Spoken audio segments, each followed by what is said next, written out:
কবিতাৰ শিৰোনাম প্ৰেমৰ শহুৰী। ঠা নীৰ অঞ্জন শৰ্মা। পাঠ নৈবনীল নীলাভ। অংকুৰিত নয়নেৰে কিমান দূৰলৈকে তোমাক দেখা পাম, দুচকুত সাজ নবহা অভিমানৰ পৰ্দা আঁতৰাই।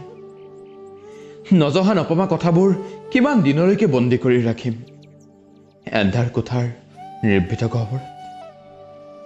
সুৰৰ ৰাগিতে সংমিশ্ৰণ কৰোঁ দিয়া মৌন ওঠৰ কথাবোৰ, আবেগৰ এচপৰা শিল হৈ বন্ধ কোঠাৰ প্ৰেমৰ স্তৱক।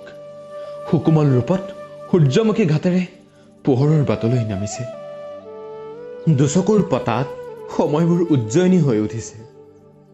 কোবাল গতিৰে প্ৰবাহমান হৈ উঠা মৰমৰ ভাষাবোৰ আজিও বাৰু অবুজনে?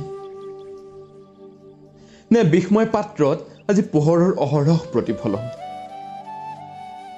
পোহৰক সাৱটি লোৱা সুৰৰ মৃদু আস্ফালনত প্ৰকাশিত প্ৰেমৰ শব্দবোৰক বৰশিব দিয়া। হৃদয়ৰ পৰা হৃদয়লৈ, শূন্যতাৰ পৰা প্ৰাপ্তিলৈ। তোমাৰ জুৰিয়েদি নামি অহা ঢৌ-সদৃশ প্ৰেমৰ শিহৰণ বুকুৰ দুৱাৰত নিঃশব্দে বাজিছে। সীমনাত যদি প্ৰবাহিত হৈ আলোড়ন নিবিড় সেউজীয়াৰে আৱৰি ৰাখিম পূৰ্ণতাৰ অৱয়ৱত মূৰ্ত হৈ উঠা প্ৰস্তাৱিত প্ৰেমৰ ৰঙীন দস্তাবেজ।